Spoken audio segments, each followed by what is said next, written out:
Bueno, buenas tardes, enredados y enredadas. Aquí hay poca gente que no haya venido a la enredadera anteriormente, así que petit comité le contaremos lo que es la enredadera, porque para qué. ¿Quién no ha venido? Pues alguna persona, así que no ha venido, que la tengo yo fichada. No, pues esto está feo señalar, que me ha enseñado mi madre muy bien que esto está feo, pero no voy a decir nada. Pero bueno, aquí una sesión de presentación del libro. En esta ocasión llevamos una semana con Montserrat de Gumalcán, que ha sido nuestra invitada semanal. Ayer estuvimos comentando su novela Cuando el cielo era azul, que también tenéis allí por si os da la curiosidad y aprovecháis el momento. Pero hoy nos trae un ensayo, lo que ella ha llamado la obra de su vida, como profesional, estudiosa, profesora y académica de la lengua árabe y la literatura. Y bueno, en esta obra os la presento porque es mi madre, porque ha sido profesora de la Universidad Complutense, profesora de árabe, fundadora de la sociedad, de la asociación... La Sociedad Española de la Ciencias. Sociedad Española de Ciencias de las Religiones, impulsora y profesora del Instituto de las Ciencias de las Religiones en la facultad, en la Universidad Complutense también, y bueno, una larga trayectoria de estudios sobre la literatura y la lengua árabe, de la que es además nativa. Ella habla árabe, lo aprendió de pequeña, pero luego lo ha hecho su profesión también, ¿no? Dentro de este currículo pues tiene otras obras desarrolladas dentro de su actividad profesional.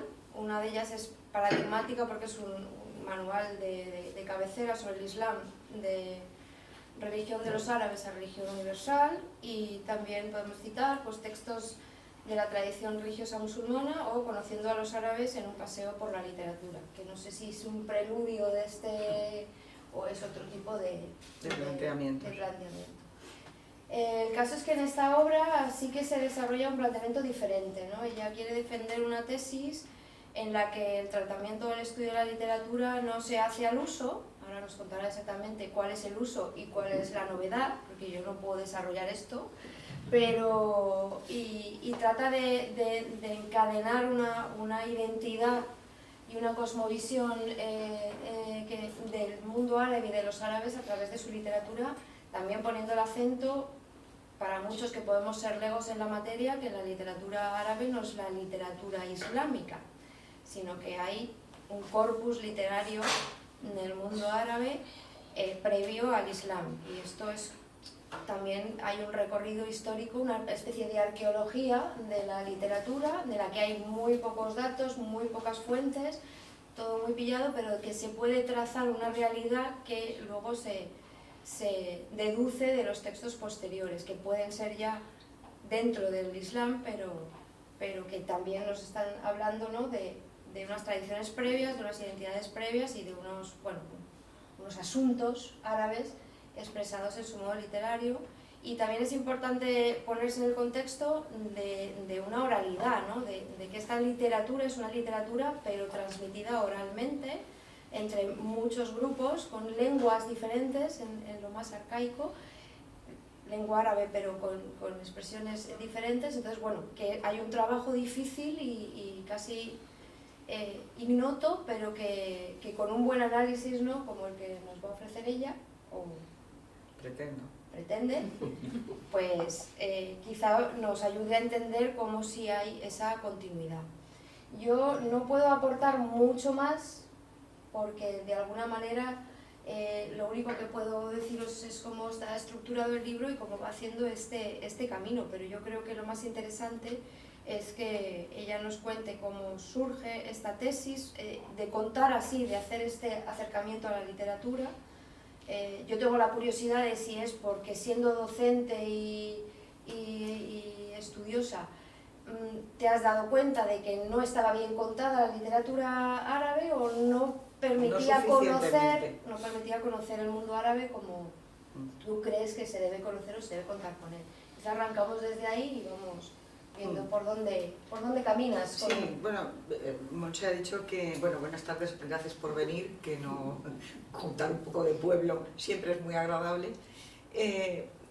Monse lo ha dicho que esta es la obra de mi vida, en el sentido no grandilocuente de decir he hecho la gran obra de mi vida, sino la obra que se ha ido gestando a lo largo de toda, no solo mi experiencia docente, sino mi experiencia como discípula, ¿no? Es decir, yo aprendí literatura con un determinado sesgo, luego la transmites con ese mismo sesgo porque no te planteas más cuestiones. Si tu maestro ha dicho que esto es así, pues tú vas y lo repites religiosamente, pero en el ejercicio de la profesión y sobre todo en el ejercicio de la investigación empiezas a darte cuenta de que hay muchos sesgos en ese planteamiento, hay muchas, hablando así familiarmente, muchas mentiras canónicas que se han ido transmitiendo, ¿no? Entonces, bueno, pues yo he intentado a lo largo de la lectura de muchísimos textos, tanto desde época preislámica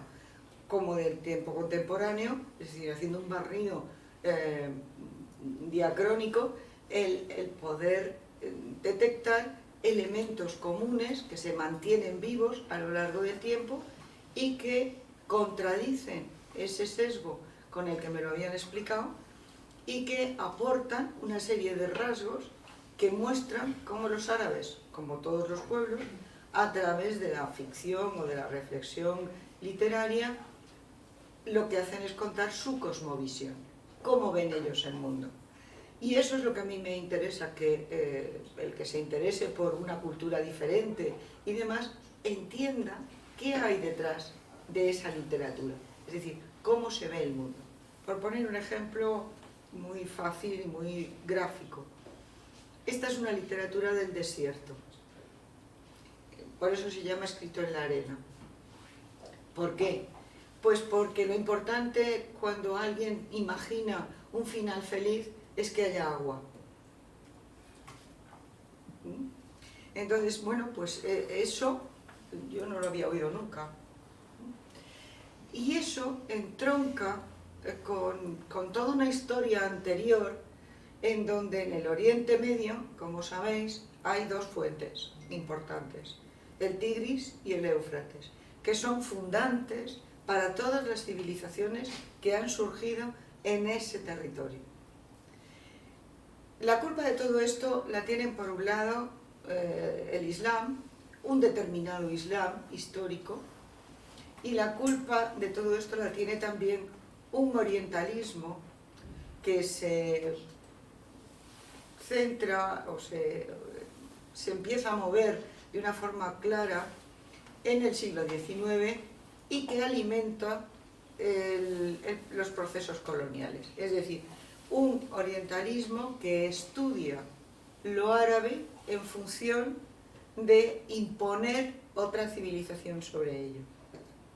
Entonces no les interesa que son los árabes, sino que les interesa que los árabes sirvan al proyecto europeo, tanto británico como francés en un primer momento, y luego el proyecto estadounidense. También interviene la Rusia zarista, lo que pasa es que van a tener muy pronto su propia revolución y entonces van a estar ocupados en otra historia. Pero bueno, de ahí sale la larga ocupación de Afganistán, por ejemplo, porque ya no es el mundo árabe solo, sino todo lo que había sido el Imperio Otomano. Pero bueno, esto nos llevaría muy lejos. El caso es que hay una intención de rebajar el valor cultural de ese pueblo porque lo vamos a conquistar y lo vamos a llevar a la modernidad y al progreso. Entonces se estereotipa el mundo árabe. Yo siempre pongo el ejemplo de a finales del 18, cuando se traducen Las Mil y Una Noches. Esa era una obra menor, oral, transmitida poco menos que como cuentos de vieja dentro del mundo árabe, del mundo arabófono, y de repente en Europa se convierte en la gran novedad y en la gran maravilla, ¿no? La traducción de Galao tiene pues una pervivencia prácticamente hasta el siglo XX. Solo en el siglo XX se empiezan a hacer otras versiones, pero las versiones en España, por ejemplo, proceden de la traducción francesa de Galao. O sea, que no se había hecho una traducción desde el árabe. Y lo que eso provoca es que de alguna manera a lo largo del siglo XIX y sobre todo a finales del XIX por influencia del romanticismo se cree esa visión orientalizante que por ejemplo en España ha dado muy buenos frutos, ¿no? Por ejemplo en la arquitectura. Tenemos toda una arquitectura orientalizante a finales del XIX, comienzos del XX, que es una preciosidad, pero eso es a costa de estereotipar a todo un pueblo y convertirlo en algo exótico. Ayer hablábamos desde otra perspectiva del exotismo, ¿no? Pues venimos arrastrando esa visión de lo exótico. Entonces, por ejemplo, por poner otro ejemplo también muy visual, la pintura de Delacroix. Delacroix va como embajador de Francia a Marruecos, que es lo menos oriental que uno se pueda echar a la cara. Y entonces, pues toma apuntes de lo que ve. El moro subido en el borriquito, la chumbera, en fin, este tipo de cosas. La mujer cuidando a las gallinas y tal y cual. Pero vuelve a París, vuelve a su taller y pinta la odalisca en el baño. ¿Qué ha pasado ahí? O sea, lo que él ha visto, ¿qué ha pasado con ello? ¿No? Pues ha pasado que se ha literaturizado, se ha convertido en un estereotipo. Bien, este tipo de cosas las he ido yo aprendiendo a lo largo del tiempo, claro, porque de lo que me explicaron a esto va una distancia muy grande. Entonces, en la literatura árabe empieza a tener presencia, podríamos decir, histórica, cuando el Islam se expande, ¿no? Pero esa literatura inicial es una literatura muy mediocre, muy de recién arabizados en muchos casos, etc. Y luego está el texto coránico. El texto coránico es el fundador de ese movimiento de expansión. Dicho de otra manera, mejor sería la legitimación de ese movimiento político, militar, expansionista, se toma del Corán. Es decir, se utiliza el Corán como legitimación, que es otra forma de verlo interesante. Pues bien, se expande ese imperio y entonces empiezan a darse cuenta en otros lugares de que aquellos tienen una cultura detrás, que tienen algo detrás. Pero los propios musulmanes no quieren admitir o no admiten que haya algo detrás que haya dado lugar al Corán. ¿Por qué? Porque el dogma es, esto es un dictado de Dios, es una cosa que surge porque la voluntad divina se impone, ¿no? Y entonces no tiene precedente. No tiene ningún precedente. Pero claro, no puede tenerlo. No debe, además, no debe tenerlo. Pero como todo lo que hacemos las personas siempre resulta contradictorio, pues resulta que se entroncan con la tradición abrahámica. Y entonces Abraham es una prefiguración del profeta. Y eso justifica también el texto coránico. ¿Qué hacemos con estas dos cosas? Pero además hay otro dato. La predicación del profeta incluye muchas referencias tanto al Antiguo Testamento como al Nuevo Testamento. De una forma muy peculiar, pero de la forma peculiar en que se cuenta una historia ya sabida. Es decir, que el interlocutor, el oyente de esa predicación, sabe de qué le están hablando. Y no hay por qué contarle otra vez la historia C por B, sino que oye una historia, conoce el referente, conoce qué es lo que pasa y la nueva historia hace hincapié en determinados rasgos.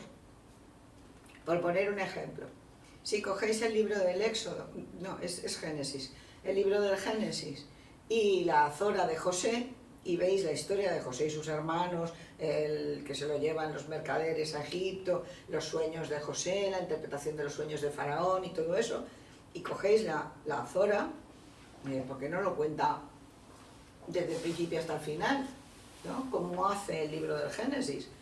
No tiene por qué contarlo otra vez, ya está contado, ya la gente lo sabe, ya se conoce. Es decir, que en el propio texto coránico se apropia de una serie de precedentes. Bien, eso le pasa a la cuestión religiosa, ¿no? Al ámbito de lo religioso. Pero estamos en una época en la que el siglo VII, en el que lo religioso y lo profano no son categorías definidas, no son categorías establecidas, no se entienden, o sea, forman parte de un todo, ¿no? Entonces, ¿qué ocurre?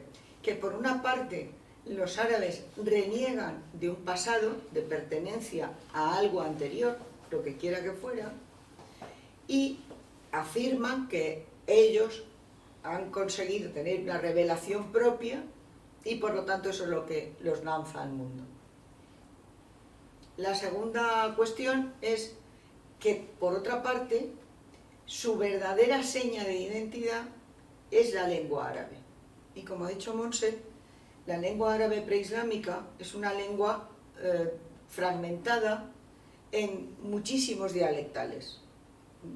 Entonces, cada tribu tenía su lengua árabe, pero con sus peculiaridades. Una especie de dispersión semejante, pero no producida por el mismo factor, que podríamos decir de las lenguas románicas, ¿no? Es decir, había dialectos que se entendían entre sí perfectamente, pero que no eran exactamente iguales y no eran un paraguas común. Tanto es así que ya en el siglo V, en el siglo IV, finales del siglo IV, comienzos del siglo V, se ha detectado que hay una koiné, es decir, una lengua convencional supradialectal para entenderse. ¿Qué se hace con esa lengua? Pues se sospecha que sirve para las transacciones, para pactos bélicos, para el comercio y demás. Pero ¿qué es lo que se escribe en esa lengua precisamente? La poesía. Claro, resulta que estos pájaros que aparecen en la historia en el siglo VII, de repente tienen una lengua que viene desde el siglo V como lengua culta.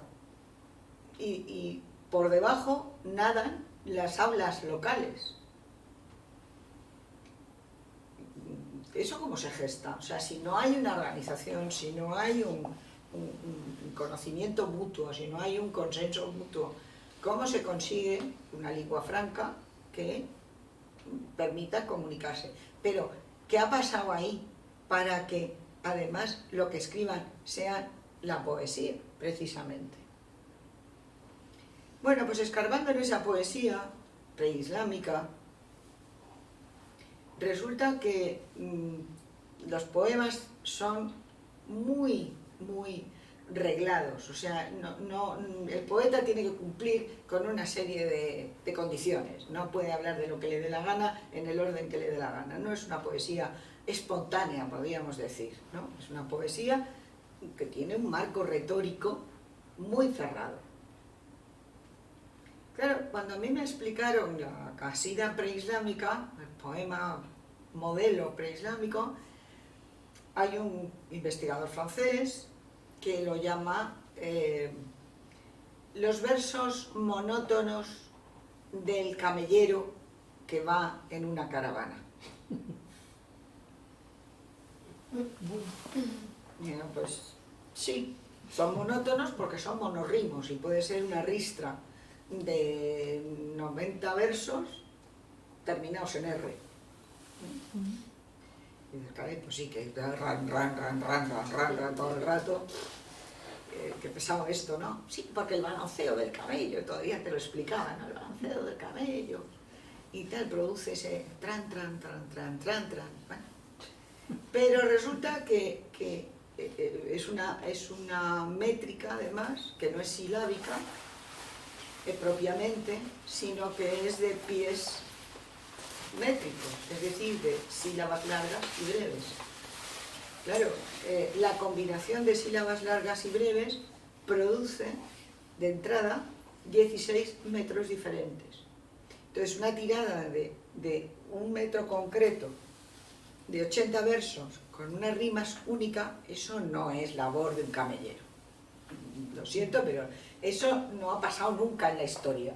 Y no tiene por qué pasarles a los árabes, porque no son nada especial los árabes. Más que viven en un sitio inhóspito, pero por otro lado, no tienen ninguna peculiaridad especial. Pero no se para la cosa ahí, sino que, además, formalmente, el poeta tiene que hablar primero de lo que se ha dado en traducir por un preludio amoroso, que es una lamentación por la pérdida de la amada.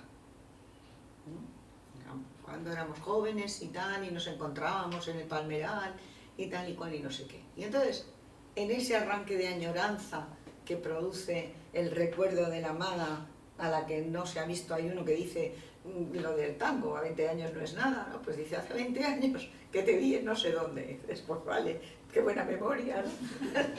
Pues entonces resulta que, movido por ese arrebato amoroso de la memoria, decide hacer un viaje. Y el segundo paso de ese poemario es el rajil, el viaje.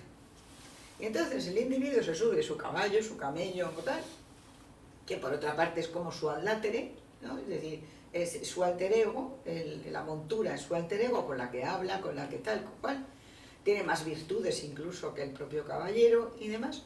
Pues entonces se dedica a recorrer el desierto y a describir lo que ve en el desierto, ¿no? Cosas que ve, que le llaman la atención, las manadas de antílopes, el agua que corre en un regato, en un oasis, las palmeras, toda una serie de cosas, ¿no?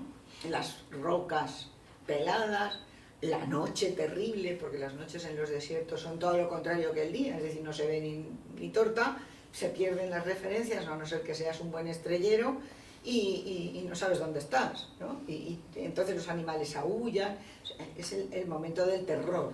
La noche en el desierto es el momento del terror.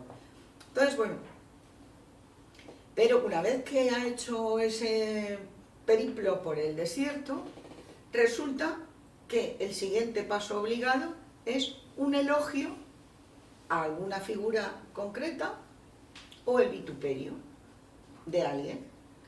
Vituperio que a veces es violentísimo, eres un hijo de mala madre, eres un sinvergüenza, tienes la misma cara que los perros, etcétera, etcétera. Una serie de monerías que se le dicen al personaje vituperado. ¿Cómo enganchan estas cosas? ¿Qué cancioncillas tan raras, no? Es decir, qué gente más rara, ¿no? O sea, pasa de un enamoramiento ya perdido en la memoria a salir zumbando a buscar a la amada, pero entonces se olvida de la amada y empieza a describir las vacas y sus grandes ojos, vacas de estas silvestres, ¿no? Y sus grandes ojos, que eso sí, los ojos le recuerdan a los ojos de la amada, pero por lo demás, ni caso de la amada, ¿no? Y cuando ya crees que, bueno, pues va a tomar alguna decisión de algo, entonces dice, oh, Abu Fulán, qué guapo eras y qué simpático y qué bien lo hacías y tú en la batalla eres el mejor de todos, o eras un cobarde, un gallina y un sinvergüenza y nos has estafado a todos. No hay secuencia lógica, ¿o no? No. ¿Verdad? No lo parece. Bueno. Aparentemente no. Aparentemente no. Pero claro, las cosas nunca son porque sí, las cosas tienen una razón de ser. Entonces mi propuesta es que no es el canto de un caballero, que no es una cosa extraña surgida de la arena así de repente, sino que es la decantación de siglos de una epopeya humana, antropológicamente definida, como la de Gilgamesh. Gracias a Dios tenemos el ejemplo de Gilgamesh. Y entonces es el paraíso perdido y el intento del retorno. Lo que pasa es que, claro, al cabo del tiempo, ¿quién va a retornar después de 20 años? Lo que es muy curioso es la diferencia de tratamiento de esa obligación entre un poeta joven, Emrou Jaes, y un poeta anciano, un hombre de 80 años, cosa rara en aquella época, que es alguien que va a hacer un elogio. En lo del Nasib lo va a pasar, ¿qué tiempos aquellos hace 20 años que no te veo y tal? Pero 4 versos y pasa a otra cosa. Pero termina con una larga ristra de versos que son realmente sentencias proverbiales. Es decir, esa epopeya lo que permite al hombre es llegar a una sabiduría decantada por la experiencia vital. Ahora el poema tiene sentido. El joven no llega a culminar el poema, es decir, no llega a ninguna conclusión. Se entretiene que mi caballo corría más que el de los otros, que nadie podía montarlo más que yo, que era como cuando salía a galope era como una piedra lanzada por la onda por la mano de un niño. Es decir, una serie de imágenes de la realidad, fantásticas, preciosas, pero no llegan a ningún sitio. ¿Por qué? Porque todavía no ha vivido su vida, todavía no ha hecho su periplo vital. Está contando su epopeya, pero su epopeya no tiene finalidad, no tiene fin, no ha llegado a una conclusión. En cambio, Zuhair Ben Abi Sulma, que es un poeta ya anciano, ese sí, ese ha vivido 80 años, sabe que los amores de juventud son importantes, hay que nombrarlos porque uno ha salido de allí, ¿no?, de aquella experiencia, pero ha andado mucho por el camino y de repente se da cuenta de que mejor pensar en los demás, que no se puede huir de la muerte, que cuando has vivido tantos años estás cansado de la vida porque el mundo ya no es tu mundo, etcétera, etcétera, etcétera. Y entonces empiezas a ver que además en esa sabiduría final hay una serie de conexiones con toda la sabiduría del Medio Oriente, con los textos de Ajicar, con los salmos bíblicos, con los proverbios bíblicos, etcétera. Entonces te empiezas a preguntar, vamos a ver, porque yo estudié semíticas, o sea, yo no estudié árabe, yo estudié filología semítica. Entonces estudiamos hebreo, arameo y árabe. Los de hebreo se pasaban el día hablando de la Biblia, aquí presentes, algunos aquí presentes, ¿no? Y además comparaban la Biblia con las literaturas del Antiguo Oriente. En cambio, los de árabe, cuando se hablaba de la Biblia, se decía, no, eso, bueno, eso para la clase de hebreo, pero aquí no tenemos nada que ver con la Biblia. Bueno, bien, entonces, ¿qué clase de semitas son estos?, ¿no? Entonces, necesariamente proceden de un acervo cultural de esa zona, de ese territorio, con unas claves, con unas condiciones que por supuesto hay diferencias y hay matices y hay tal, pero el pensamiento, la forma de ver el mundo es semita, no es otra cosa, ¿no? Y eso es lo que hay que entender. Y el mundo semita es un mundo que tiene una lengua consonántica, en la que las vocales son un lujo, por decirlo de alguna manera, es decir, no hacen falta vocales. Ese juego que hemos hecho todos de poner solo las consonantes en español y leer el texto, cuando conoces la lengua no necesitas las vocales realmente. Salvo alguna cosa que te produzca un poco de duda, te sale el texto de corrido. Pues en el hebreo y en el árabe, al final se ponen las vocales por una intención moral. Preservar un texto sagrado, que nadie lo lea de otro modo, que nadie lo interprete de otro modo. Y se va cerrando el cerco. ¿Por qué? Pues porque lo religioso se ha aliado con el poder. Y el poder quiere controlarlo. Bien, esta es una de las cosas que yo he descubierto a base de pelearme mucho con muchos textos y con esas opiniones heredadas, ¿no?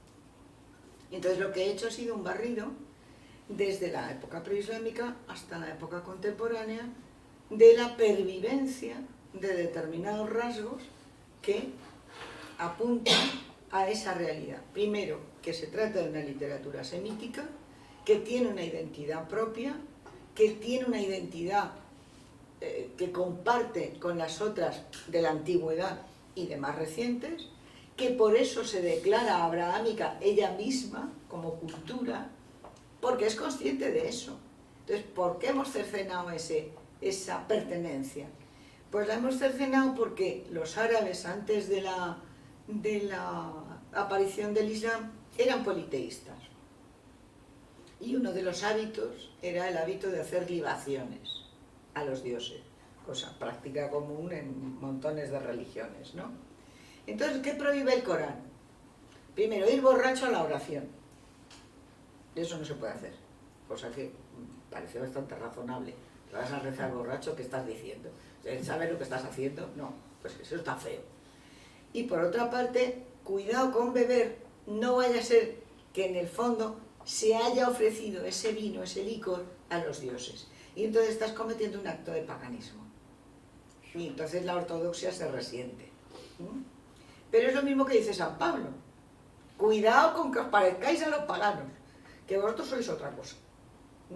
Es decir, es un prurito de control de la ortodoxia, de control de la diferenciación, la forma de manifestarse de modo diferente de lo que se intenta no solamente suprimir de alguna manera, sino superar, que esa es la intención. Es decir, las primeras intenciones de las grandes religiones, sobre todo de las religiones monoteístas, sobre todo estas dos subsidiarias, digamos, la de la predicación de Jesús y la predicación de Mahoma, es superar lo anterior, porque lo anterior se había deteriorado. El propio Jesús dice eso, ¿no? De no vengo a suprimir a la ley y a los profetas, sino a darle cumplimiento, es decir, a que nos enteremos de que era lo que estaban diciendo la ley y los profetas, no lo que vosotros habéis montado, ¿no? Pues el profeta hace lo mismo, y el profeta Mahoma dice exactamente lo mismo, ¿no? Entonces, ¿qué pasa? Que cuando se estrecha el campo, cuando la cosa se tambalea, se vuelve uno mucho más estricto en el cumplimiento y borra cualquier posibilidad de que haya alguna confusión. ¿Qué pasa con eso? Pues que todo lo preislámico es sospechoso de paganismo. ¿Qué le vamos a hacer? La contraparte la tenemos en un investigador jesuita libanés, el padre Sheikho, que veía poetas cristianos en todos los preislámicos. Tiene 2 tomos así de gordos, tiene 2 tomos así de gordos, que dice que todos ellos eran poetas cristianos. Bueno, había muchos cristianos, evidentemente, pero no todos eran cristianos. Pero además, lo gracioso es que cuando examinas un elemento fundante en cualquier experiencia humana, y sobre todo en la experiencia literaria, como es la muerte, no hay diferencia en el tratamiento de la muerte entre un poeta musulmán, un poeta preislámico pagano y un poeta cristiano. Es decir, nadie se salva del terror de la muerte por la vida eterna, por la promesa de la vida eterna. Nadie. Entonces empiezas a ver cosas que forman parte de una identidad, de cosmovisión, de una forma concreta de ver el mundo, de estar en él y de intentar avanzar por la vida. Bueno, pues eso es lo que yo he intentado aquí. Son 9 capítulos y lo que he hecho ha sido fijarme más en géneros literarios, porque esa es otra de las lagunas terribles que tuvimos en la formación de la carrera, y es que nunca se nos habló de géneros literarios, sino que se volcó la retórica occidental sobre la literatura árabe. Entonces aprendíamos pues con Aristóteles, ¿no? Volcado sobre la literatura árabe. Y bueno, pues sí, para algunas cosas sirve, pero para otras no tanto. Entonces, por ejemplo, el primer capítulo, hay dos capítulos dedicados a los géneros más antiguos. Uno son los proverbios, de los géneros más antiguos, los proverbios, y la literatura sapiencial. Y si alguien ha tenido la suerte de leer a Gibran, por ejemplo, Jalil Gibran, el poeta libanés, poeta y escritor, prosista, de la nada y del renacimiento de la literatura árabe contemporánea a comienzos del siglo XX, escribe sobre los años 30, pues habrá leído a lo mejor El Profeta, y El Profeta es una sucesión de máximas. Es una sucesión de máximas. Sucesión de máximas que propone un modelo sapiencial cuyos precedentes están clarísimos. Están en Zuhair ben Abi Sulma en la época preislámica, en el siglo V. De forma que hay una continuidad de visión y además hay una continuidad pretendida en la literatura contemporánea de búsqueda de identidad, una identidad negada por el colonialismo, por las secuelas del colonialismo, etc., la recuperación de una identidad propia a través, pues en el caso de Bayati, uno de los grandes poetas iraquíes, a través de Astarte, de Isis, de los mitos mesopotámicos. En el Líbano, pues Adonís, bueno, el célebre Ali Ahmad Said, el poeta, toma el nombre, toma su seudónimo, es un dios fenicio, ¿no? Adonís. Entonces, es decir, que hay una necesidad de reivindicar la propia identidad escarbando arqueológicamente en el pasado, porque hay conciencia de esa continuidad. De alguna manera lo que dices es que los autores contemporáneos incluso reconocen sus referentes, o sea, los tienen... Sí, no, y los buscan como valores simbólicos, claro que los encuentran, claro que los encuentran. Es algo casi intuitivo, ¿no? Voy a coger lo que realmente me identifica de todo este mundo. Bueno, pero tú has estado en el Oriente Medio. He estado. Y entonces, ¿sabes qué? Que ese pasado está muy presente. Y tú que escarbas, para ver si no se ve a simple vista, hay que meterse para abajo. Sí, pero que me parecía curioso eso de que lo buscan, pero es que además como con unas pautas muy concretas. Una vez que lo analizas, ha quedado muy claro cuáles son esos referentes y dónde rescatan. Perdona, que te interrumpo. Nada, sigue. No, pero a ver, no pasa nada. Bueno, otro de los, digamos, géneros más antiguos es el género elegíaco, que en un primer momento se plantea como lamentación. Ahí hay, por ejemplo, una voz femenina muy importante, una poetisa, Hansa, que canta la muerte de sus hermanos. Las típicas guerras entre tribus y tal y cual, pues le matan a dos de sus hermanos y demás. Entonces, toda una serie de características simbólicas importantísimas. Por ejemplo, no es azar, ¿no? Pero casi parece azar. Su hermano, uno de los muertos, se llama Zaj, que significa roca. Y toda la imaginería que le dedica a su hermano muerto, que es la roca que sostiene, es ese planteamiento de los salmos. Tú eres mi roca y mi refugio y mi tal y mi cual. O sea, y quiero decir que hay una imaginería que se mantiene viva, y eso es del siglo VI, antes del Islam, ¿no?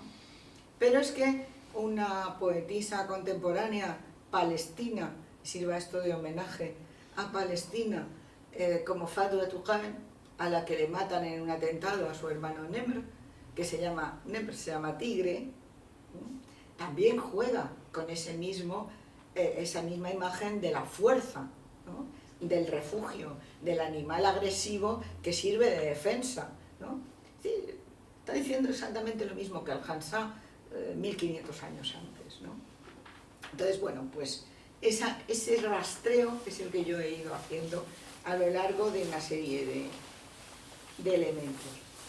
La descripción, apoyándome en ese rajil, en ese viaje que sirve para explicar lo del desierto y demás, pues empecé a ver cómo se trataba la naturaleza, ¿no? En la naturaleza o el espacio o el paisaje, que puede ser también un paisaje urbano. Y entonces nos encontramos con varias cosas interesantes. Es como si estuviéramos en ese campo abierto ¿no? del cine del oeste americano, ¿no? Que salen los cerros testigos, esos desiertos colorados, grandes, inmensos, donde los indios son chiquititos, y tal, y se ven de lejos y demás. Bueno, pues esa es la panorámica que presentan los poetas preislámicos. Están metidos en ese gran paisaje abierto, ¿no? Esta es una civilización que deja de ser nómada y se va volviendo poco a poco sedentaria, y se va cerrando el foco cinematográfico y se concentra en el huerto, el jardín, el lugar, el locus amenus, ¿no? del Renacimiento. Pues ese ya lo habían inventado antes los árabes en el siglo X para adelante. Entonces, bueno, viven en una vida urbana, pero buscan ese patio recóndito, ese jardín recoleto, esa fuente que emana, que recuerda pues, las fuentes del desierto, etcétera, etcétera. Pero claro, eso se les queda pequeño y inmediatamente empieza a haber una apertura hacia una hipérbole monumental en la que la alberca es un océano donde navegan los peces abisales y demás. O sea, están hartos de estar constreñidos en un mundo más pequeño, ¿no? En un mundo más pequeño. Entonces la descripción que ha ido encogiendo, porque el paisaje urbano te cierra, y ya sabéis que las ciudades son intrincadas y las callejas, aquí tenemos un ejemplo de urbanismo islámico, ¿no? Son intrincadas y estrechas y se cortan donde no deben y se cruzan por donde les parece, pues llega un momento que les harta, ¿no? Entonces en la pequeña alberca, pues eso, o la fuente que emana perlas, ¿no? Más puestos a exagerar, vamos a ponerlo bonito, ¿no? Entonces es una evolución natural, pero hay otra evolución mucho más significativa, que es la que encontramos en el paisaje urbano en la época colonial. Entonces, eso lo encontramos en Mahfoud, los que habéis leído Mahfoud, ¿dónde ocurren las cosas que pasan en Mahfoud? Pues en el barrio, dentro del barrio, dentro de una calleja, ¿no? Entre los vecinos, y en cuanto se sale a una avenida, se siente la angustia de lo incontrolado, de lo imposible, de lo insoportable. Claro, las ciudades coloniales son cuadrículas, grandes avenidas horizontales, verticales, así que se cruzan entre ellas, forman una cuadrícula. No hay donde hacer un periplo personal. Hay un autor también palestino que escribe una cosita menor que se llama Viernes y Domingos, Dalziada, que cuenta cómo los niños jugaban, los niños musulmanes los viernes y los niños cristianos los domingos, ¿no? Y entonces, pero el límite de todos era el barrio, ¿no? El trocito de barrio que tenían donde convivían unos y otros. Pero de repente, cuando ya son adolescentes y tal y cual, salen del barrio y de repente se encuentran con una cosa desolada en donde no hay refugio posible, ¿no? Una avenida que se pierde la vista, una persona no puede ir por allí, no puede andar sola. Entonces, ante el temor del paso está muy bien contado, el paso de la infancia a la adolescencia y de alguna manera la edad adulta, y el salir del útero materno, siempre el mismo tema, salir del paraíso, de la mujer amada, del útero materno, al mundo, pero al mundo dando vueltas. Se puede salir al mundo dando vueltas, pero no de frente. De frente se pierde uno. Bueno, pues las conexiones del amor con otros temas. Aquí hay una pequeña provocación en el capítulo 7, porque las semejanzas entre el tratamiento del amor y el tratamiento del vino son muchas. Tanto es así que el vino va a servir de gran tema, de gran motivo para la poesía mística. La enajenación amorosa es como la enajenación por el vino, y la enajenación por el amor divino, pues es también todo que se une, ¿no? Y bueno, el último capítulo es el de la gran revolución, que es el del contacto, que ya se había producido antes, pero con una literatura foránea. En el siglo X, XI, es cuando se empieza a descubrir desde el mundo islámico, vamos desde el imperio abbasí, fundamentalmente la literatura irania, por un lado, y la literatura griega, ¿no?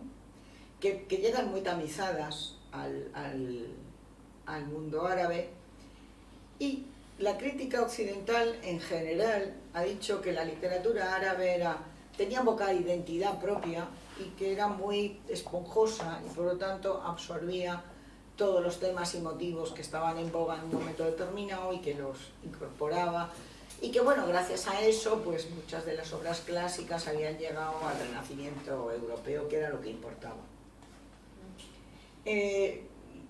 Esto es así y no es así. Es decir, la literatura árabe, que además llega que importa la literatura griega a través de cristianos nestorianos que tienen como lengua litúrgica el griego y el siríaco, traducen del griego al siríaco y del siríaco al árabe, y son los que crean de alguna manera una prosa, ¿no? Una prosa en árabe, sobre todo para lo técnico. Son los que iluminan obras de medicina, obras de astronomía, filosofía, etc. Y los iranios, que son captados, digamos, por el Islam y arabizados obligadamente, quieren rescatar su cultura. Un personaje como Ibn al-Mujafa, que es el que escribe el célebre Kalila y Dimna, que es realmente una reivindicación de la cultura persa. Es un libro sapiencial y es un libro de una finura sintáctica en árabe raras veces igualada. Es una limpieza sintáctica y morfológica casi perfecta. Aquí se recoge también un célebre cuento de los que se cuentan en el Kalila y Dimna, que es el de las dos palomas, que a mí me parece un cuento delicioso, sobre todo muy aplicable hoy en día a los juicios rápidos, ¿no? A las tomas de posición sin reflexión. Bueno, pues eso, ellos importan evidentemente esas culturas, pero importan de ellas lo que se compadece con la cultura árabe, no cualquier cosa. De hecho, de que levante la mano alguien que diga cuál es la aportación más importante en literatura de la cultura griega clásica. Hombre, teatro, el teatro, la tragedia, ¿no? Pues eso, ¿no? Eso no entra en la cultura árabe. El teatro no hay teatro. ¿Por qué no hay teatro? Porque no hace falta. Esta es una cultura oral. Es una cultura oral. Es decir, lo que aquí pasa con los conciertos de rock o de flamenco o de lo que quiera que sea... Porque el teatro en Grecia es después, o sea, cuando ya tienen... O sea, los aeos son anteriores, bueno, anteriores sí se mantienen. Vale. No, claro, es que no hace falta, es una cultura oral. Entonces, hay un fenómeno moderno, contemporáneo, son los grandes festivales poéticos. Allí acude la gente con la merienda, con los niños, con la suegra, con la jaula del canario, a oír recitar a unos señores y a unas señoras. Cuando nosotros pensamos, tengo un libro de poesía que me acabo de comprar, ¿qué pensamos? ¿Salir al balcón a declamarlo? ¿No? Sentarnos en nuestro rinconcito con nuestra luz dirigida, ¿no? La poesía se ha convertido en Occidente en un acto íntimo. Aquí no, aquí. En el mundo árabe es un acto de masas. Y además se repentizan los versos y además se responde al que ha soltado un poema. Es una cultura fundamentalmente oral. El texto coránico no es para leerlo. Que sí que lo puedes leer, que no pasa nada, pero que es para recitar. Es una religión oral. Hay que recitar su sura, de su trozo de sura que corresponde según el año litúrgico. Y por eso hay que recitarlo en árabe, no se puede recitar en persa o en hindi o en lo que sea, porque la lengua es la lengua. Hay una cosa que dice Adonis muy interesante, que es: la patria de los árabes es la lengua. Y eso es una verdad como un templo. Es una verdad como un templo. Y ahora sería una cosa que deberían recordar.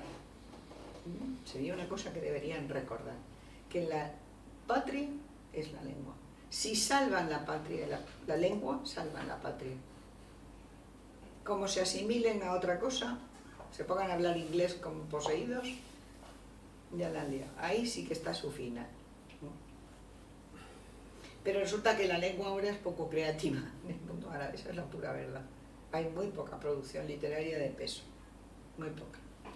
Quedan pocos poetas y escritores vivos que tengan verdaderamente peso específico y que digan algo. Bueno, pues esto para no destriparos la cosa y que aprendáis algo, no solo lo que yo os cuente aquí ahora, rápido, como si fuera un curso de doctorado acelerado, pues eso, que lo leáis, que os lo paséis. Si no queréis comprarlo, pues os lo pasáis por lo menos unos a otros. Si lo compráis mejor, porque mi editor estará muy contento, el muchacho.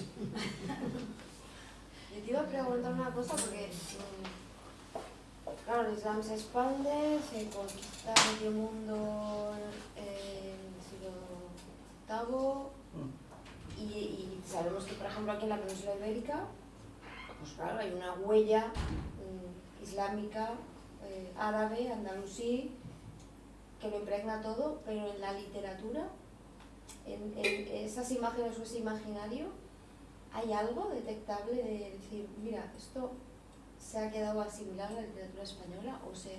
Bueno, Juan Goytisolo lo intentó, bueno, muchos otros también lo han intentado, se ha intentado ver una cierta arabidad en la mística, por ejemplo, española, del siglo de oro, en San Juan y en Santa Teresa, se ha intentado ver ese tipo de reminiscencia. Don Miguel Asín Palacios, ilustre sacerdote y arabista, veía cristianos avant la lettre, pero aquí ha habido un problema fundamental y es que se defendía mucho más la cristiandad que la pertenencia o el brillo del califato de Córdoba, por ejemplo, ¿no? Sí. Incluso de muchos taifas, ¿no? Porque hay muchos taifas que realmente son verdaderamente productores de muy buena literatura, ¿no? Por ejemplo, aquí en la taifa de Badajoz hay 2 o 3 personalidades notables, ¿no? Entre los aftasíes, o sea que hay gente muy, bueno, un enciclopedista muy conspicuo, pero no, eso ha entrado dentro del nivel de lo exótico también. Es decir, los cuentos de Washington Irving hicieron mucho daño en ese sentido, porque se recreó una arabidad muy ficticia, fantasiosa. Sí, muy a las mil y una noches, ¿no? Muy a las mil y una noches, ¿no? Hay quien dice que Lorca tiene también una impronta de lo árabe, por aquello de ser granadino y tal y cual.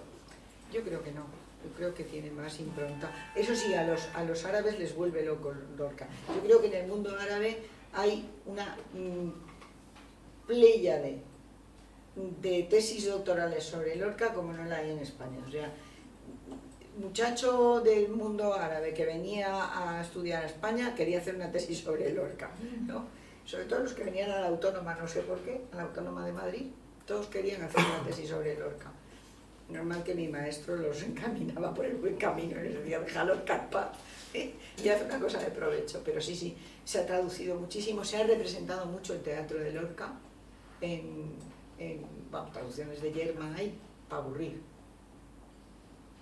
Yo no creo que haya habido en Machado, en Manuel Machado, hay algún rasgo, pero yo no sé si también un poco ese aire un poco costumbrista que tiene alguna de la poesía de Manuel Machado, ¿no? No lo sé, no lo sé. Yo creo que no hay una... Goytisolo lo intentó, o sea, intentó ver ahí detrás. Y hay también una investigadora que es costarricense, ¿cómo se llama esta mujer? Lupe, ¿cómo se llama? Lupe López Baral. López Baral. Esta mujer también ha querido ver islamidad no solamente en la literatura española de España, sino en la española de América. Pero cuidado con eso, porque hay muchos árabes emigrados a Hispanoamérica, ¿no? Por ejemplo, en México hay una influencia árabe muy fuerte, pero por árabes contemporáneos, quiero decir, de gente, descendientes de libaneses, de palestinos, hay para aburrir. Y entonces hay mucho personaje protagonista de, bueno, ¿cómo era aquello? La historia de una muerte anunciada, el personaje es un árabe, ¿no? Y entonces hay mucha influencia, pero porque están allí, ¿no? Y tienen una presencia. Honduras, por ejemplo, o sea, las 14 familias que gobiernan Honduras son todas de origen palestino.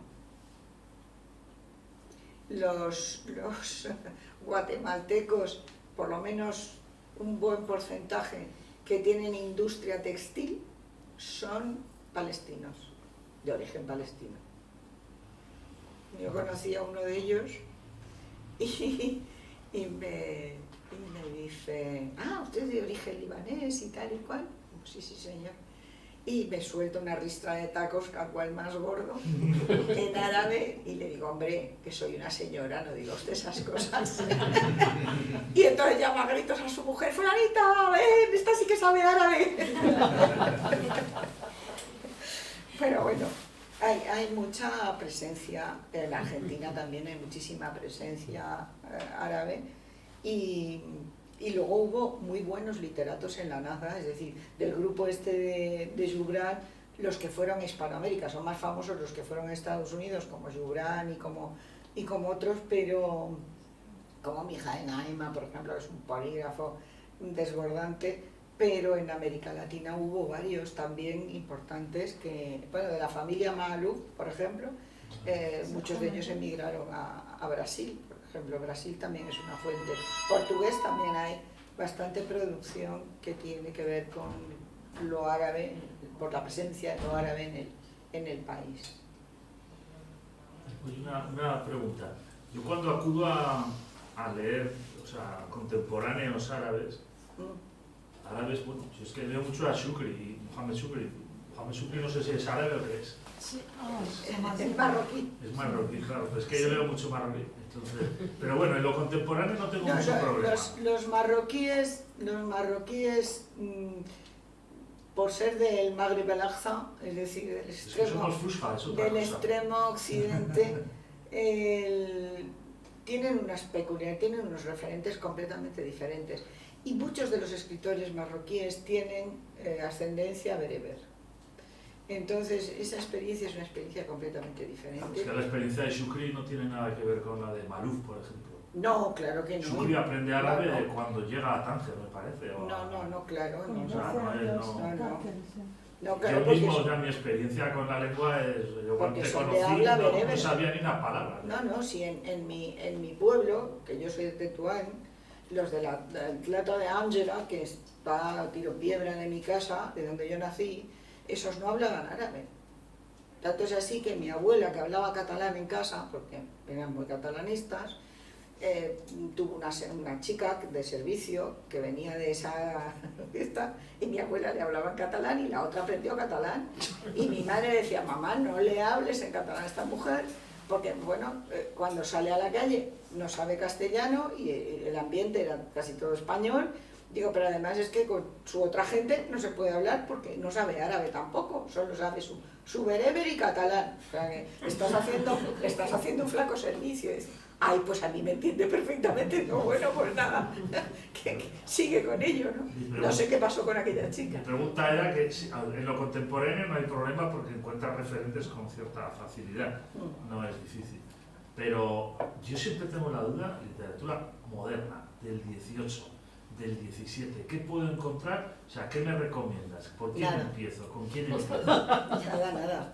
En el norte de África, el 17 y el 18 un erial. Me da igual el norte de África, no tengo problema.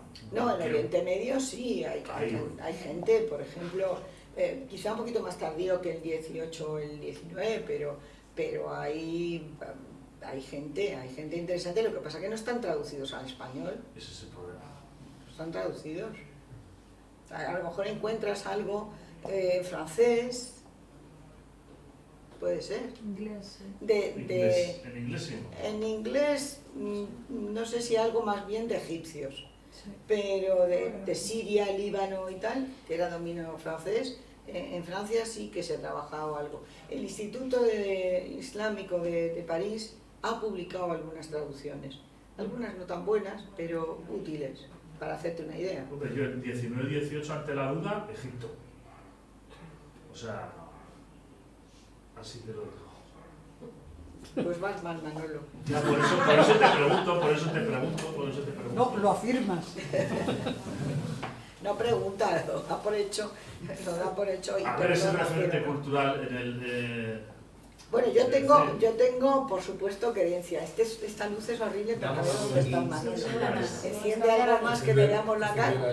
Cambiar la luz allí. por Ay, bendito sea el Señor. Es que Egipto es todo, o sea, Egipto es... No, Para esto mí es todo, es- perdona. Claro, porque Perdona. eres Siria. Claro. Si No, me apuras, no y es- no es por eso, No me no es por fastidies. eso. Ahora Surilla. Escuche, huele. Ah, No, que la gran producción es Siria. sí, sí. La gran producción es Siria. Lo que pasa es que engaña el procedimiento, porque los sirios se iban a publicar, porque había un régimen especial para Egipto en el Imperio Otomano. Y entonces se iban a publicar a Egipto, y todo sale con el Fustat y Al-Qahira. Pero no es verdad, no es verdad. Los autores son, bueno, el iniciador de la novela histórica, que es una de las cosas que arranca la renovación de la literatura en prosa. Georges Zaidan es un cristiano libanés, que esa es otra de las cosas que no se dice nunca, es que nosotros los cristianos hemos levantado el pabellón del árabe, ¿entiendes? O sea, que quiero decir, esto es una broma, ¿no? Pero porque hay más gente, ¿no? Hay más gente que ha escrito, ¿no? Pero que hay un movimiento clarísimo, por Bustani, por ejemplo, a mitad del siglo XIX, hace un manifiesto por la educación de la mujer, Butrus Bustani, Pedrito Bustani. Es decir, que hay una aportación de Siria intelectual y de escritor, porque claro, piensa que el gran boom literario se produce cuando se incorpora. Al llegar los franceses, la campaña de Napoleón, finales del 18, al llegar la prensa. Claro, es que... Y la prensa, el negocio de la prensa durante años, décadas, está en manos de cristianos. Y publica todo el mundo, pero el movimiento lo promueven ellos. ¿Por qué? Porque son los que tienen dinero, no por otra cosa, no porque sean más listos, sino porque algún suní y la mayoría de los maronitas. ¿Qué le vamos a hacer? Esto es así. Y se publica en Egipto fundamentalmente porque allí llegaron los franceses primero y allí se implantaron las primeras imprentas, y entonces en el resto no había, se seguía. No, pero había en Irak y Siria y Líbano, y es verdad que los intelectuales, la mayoría eran o iban a Egipto Claro, iban o vivían en Egipto, porque Oh, Egipto era más avanzado, pero Líbano y Siria estuvieron colonializados por los franceses hasta mucho después. Está de los mucho después, sí, de eso es cierto. Egipto y los Lo iraquíes. que pasa es que en Egipto había un estatuto especial del Imperio Otomano, cosa Sí, que eso no sí, tenían también. en Siria ni en Líbano, ni, vamos, que además tampoco no había diferencia, quiero decir, Jordania, Siria, Líbano, Sí, era todo Sham. era todo Sham y ya está, Exactamente, no había sí, más, sí. más gaitas, ¿no? Sí. Pero ahí había una cierta libertad. Y en Una cierta Egipto sí, libertad. eso es verdad. Sí. Y entonces todo cuenta como que se hacía en Egipto, pero no es verdad. O sea, los autores eran iraquíes, o eran sirios, o eran Pero es como libaneses. los actores, muchos de ellos vienen de muchos países árabes, pero se ponen como, se conocen como famosos en Egipto. Sí, porque tiene una industria Exactamente, televisiva porque y tienen- cinematográfica. Y tienen más grande. libertad también social de expresión. Sí, la tenía. Depende, en La- Líbano a veces depende en Líbano dónde. En Líbano depende, sería, sí. Sí. Porque Líbano también entró en la guerra civil y se apartó desde el Sí. 75 hasta No, el 90 Líbano ha algo. dejado de ser centro cultural realmente, que lo ha sido durante muchos años, en razón de la debacle económica que suponen las múltiples guerras. O sea que- Sí, sí. o sea que- Y también entre ellos, porque no había Sí, no, las homogénea, guerras no sí. son de las de Los- fuera, exacto. que de fuera también. No, de fuera también, De fuera sí, también. ellos apoyaron mucho, sí. Sí. ¿Alguna preguntina más? Nada. A mí, También. no, para mí todo esto sí es un arcano y bueno, te agradezco enormemente todo lo que nos has contado. Yo por mí seguiría escuchándote. Estoy un poquito afónica. Como pero- anécdota, digo, dentro de esa cultura, bueno, ya os he comentado lo poquito que conocemos de la literatura y la cultura árabe, más allá de lo folclórico, o de las visiones románticas, ¿no? Que posiblemente será por la losa anglosajona, de la cultura anglosajona que tenemos encima, de esa colonización. Pero que has comentado que prácticamente la obra, no la única obra, pero sí la más conocida que tenemos aquí, que es Las Mil y una Noches, como un cuentecito, que lo es, ¿no? Una obra menor, ¿no? Y sin embargo se han hecho ediciones, la última ha sido, no sé qué editorial ha sido, que con unas ilustraciones de Frederica Matt, en 3 volúmenes de auténtico lujo, ¿no? Sí, sí. Sí, bueno, ha sido una obra de éxito, pero es una obra de éxito porque tiene una doble visión, ¿no? Por una parte, el mundo occidental, cuando recibe las Mil y una Noches, recibe un mundo exótico, evidentemente, un mundo mágico, pero un mundo de neoerotismo desatado, cuando aquí andaba todo el mundo con el corsé puesto, ¿no? Entonces, claro, era la fascinación por lo prohibido. De hecho, hay un éxodo de británicos, de franceses a Egipto, al mundo árabe y a todas partes, ¿no? Porque van buscando qué era aquello. Que, claro, cuando llegan allí se encuentran a las mujeres tapadas, vestidas de negro, y detrás de que lo del pebetero y la odalisca pues no está allí, pues claro, se quedan un poquito frustrados. Pero bueno, la imaginación siempre es poderosa, ¿no? Y entonces, de todas maneras, lo llenan todo de incienso, ¿no? Pero bueno, para tu consuelo te diré que este libro se ha depurado a lo largo de muchos años, en que da una asignatura de géneros literarios en árabe para estudiantes que no eran de filología árabe. Es decir, que, claro, todo está traducido, lo que no estaba traducido lo he traducido yo, lo que estaba traducido por otras personas lo he retraducido muchas veces porque me parecía que no era comprensible para alguien que no tuviera las claves y tal, y está todo muy explicado. Quiero decir, que a poco espabilado que seas, lo entiendes, ¿sabes? Y sales de tu arcano. Y sales del arcano y verás que no hay tal... Lo siento, te voy a defraudar porque ya no queda arcano. Con una chispina de instrucción así. Claro. Entonces yo creo que para conocer, o sea, mi experiencia con toda la gente con la que me he encontrado, todos los, para decir guiris, claro, yo soy un guiri, pero en mis 20 años marroquíes, o sea, todos los extranjeros que venían con las Mil y una Noches en la cabeza. Sí. O sea, y las Mil y una Noches, lo que pasa es que es funcional al sistema de dominación del europeo del mundo árabe. Es funcional perfectamente. Es un discurso de infantilización, de exotización, de orientalización. Sí. Entonces yo cada vez que veo a uno con las Mil y una Noches le digo, bien, léetelo, pero ahora te voy a poner unos deberes, que es por la mañana tienes que leer a Edward Said, por la tarde a Edward Said y por la noche a Edward Said. Por ejemplo. ¿Eh? Sí, es una posibilidad. Sí, No, y solo un libro, Orientalismo, no el Corán, Orientalismo, de Edward Said. Y ya está. Bueno, que lean también Fuera de Lugar, de Edward Said, que es muy bonito el libro, y es mucho más la experiencia personal de él como niño, ¿eh? Y su realidad esa que decíamos hace un momento, de no fronteras, ¿no? Exactamente. De no fronteras. Eso es mucho más productivo. Yo me siento muy identificada con él en esa reflexión que hace como niño, ¿no? Es decir, para mí el mundo no estaba compartimentado. Pero bueno. Y si quieres novela policíaca, Yasmina Carga. No. También lo que pasa es que los del Magreb no tienen ese trasfondo mesopotámico, no son semitas.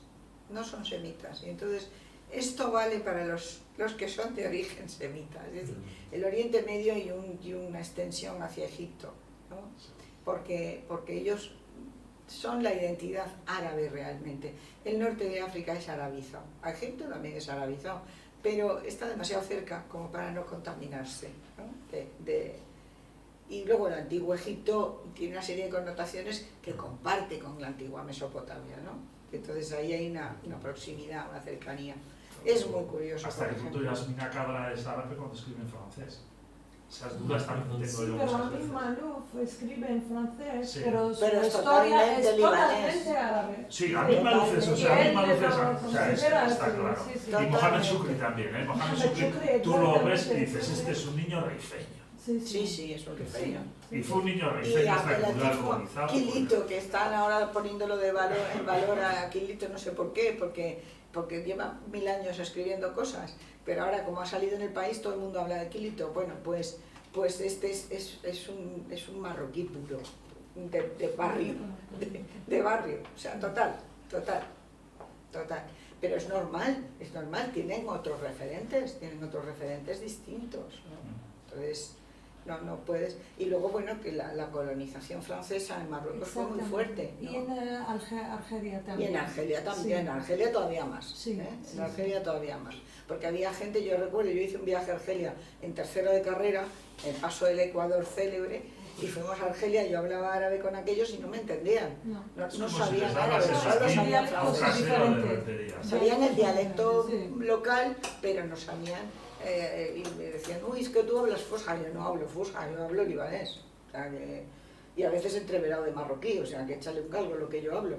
Pero que no me entendían, Y a mí me ha pasado en Marruecos también, me ha pasado últimamente, que solté un discursito en una reunión y nadie se atrevió a darme la réplica, porque, joder, qué bien hablas. Tú hablas mejor que nosotros. ¿Qué le voy a hacer? Entonces se pasaron rápidamente todos al español. Pero bueno, en esta también nos entendemos. Venga, hombre, no.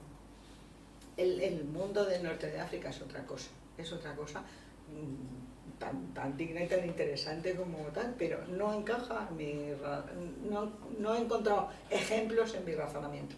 Pero que decía de las 1001 noches. Las 1001 noches, cuando las lees en árabe, incluso las recopiladas en el siglo XIII, largo, casi XIV, es un árabe medio. O sea, es el cuento de la vieja, escrito por alguien que oye a la vieja y lo copia tal cual la vieja lo dice, más o menos, ¿no? Es un árabe muy expresivo, es muy bonito, es muy gracioso, pero realmente no es un árabe sintácticamente cuidado. Yo he hecho la diferencia con Ibn al-Muqaffa, que traduce del persa al Khalil ad-Dimna y tiene un árabe impecable, mientras que Las 1001 noches es un churro patatero, que es muy gracioso, que dice que sobre todo en las cosas obscenas y tal emplea unas imágenes y unas palabras graciosísimas. Pues sí, pues claro que es lenguaje de la calle, lenguaje expresivo, ¿no? Pero como pieza literaria, vamos, impresentable de todo.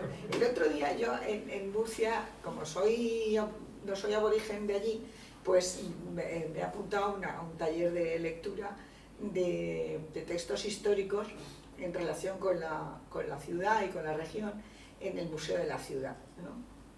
Y este año estamos celebrando el aniversario, el centenario de la fundación de Murcia por Abderramán II. Entonces, el otro día, la que nos dirige el taller, que lo hace muy bien, que es una chica que es historiadora y es muy maja y muy entusiasta además de todo, pues nos largó un montón de textos, ¿no? Y entonces, bueno, realmente no se sabe ni cómo se llamaba Murcia antes, ni qué entidad tenía, ni casi que dónde estaba, ¿no? Y entonces, porque aquello era un pantano, y este hombre lo desecó y decidió que allí hacía una ciudad para chinchar a los de Lorca, que le daban mucho la vara. Total, el caso es que, claro, esto es siglo el 825, por eso este año que viene es el centenario, ¿no? El 825, entonces la conquista se acababa de producir, y entonces las crónicas contemporáneas de los acontecimientos. Tengo una colega de la Universidad de Alicante que había hecho un articulito que nos pasó esta chica, cogiendo fragmentos de las crónicas y poniéndolos en paralelo para ver cómo cambiaba la cosa, ¿no? O sea, qué decía uno, qué decía el otro, qué decía el otro. Y yo ya no me acordaba, yo aquellos textos los había trabajado hacía muchos años, eran aburridos como un demonio, y no me habían interesado. Y de repente empiezo a leer y digo, claro, ¿cómo vas a sacar conclusiones si esto es la carta del soldado? Con todo el perdón a los soldados, ¿no? era por la presente me encuentro bien, adiós, gracias. O sea, así escribía en árabe, ¿entiendes? Que quiero decir que yo estuve y dices, pues las distancias, como no conocía el territorio tampoco, pues decía, y salimos de allí y cruzamos un río, no se sabe cómo se llama el río, y llegamos a un pueblo que decían que se llamaba no sé qué. Y vete tú a echarle, que además era un nombre ibero probablemente, pasado por el latín y pasado por los visigodos. Y el moro no se entera de cómo se llamaba aquello y pone allí lo que puede. Y como el escriba que viene detrás lo copia y se come puntos de las letras, esos que distinguen una letra de otra, pues no hay forma de leerlo. Y entonces no sabes por dónde pasaron, qué río era el que cruzaron y en qué tiempo lo hicieron, ¿no? Entonces yo digo, claro, con razón los historiadores estos locales que están tan empeñados en leer las crónicas y en sacar la historia local y demás, pues no pueden sacar ninguna conclusión, porque es que esto es horrible, o sea, esto es una cosa espantosa. Bueno, ¿estuvieron allí? Sí, pero claro, eso era gente, tropa, bereber, que venía del norte de África, que se acababan de arabizar e islamizar y escribían como podían y hablaban como podían, y el territorio no lo conocían para nada, no sabían qué era aquello, ¿no? No te digo nada de los nombres de los visigodos que aparecen en las crónicas. Claro, Teodomiro se convierte en Tudmir. Es que es muy difícil decir Teodomiro en árabe, que no hay ni E ni O.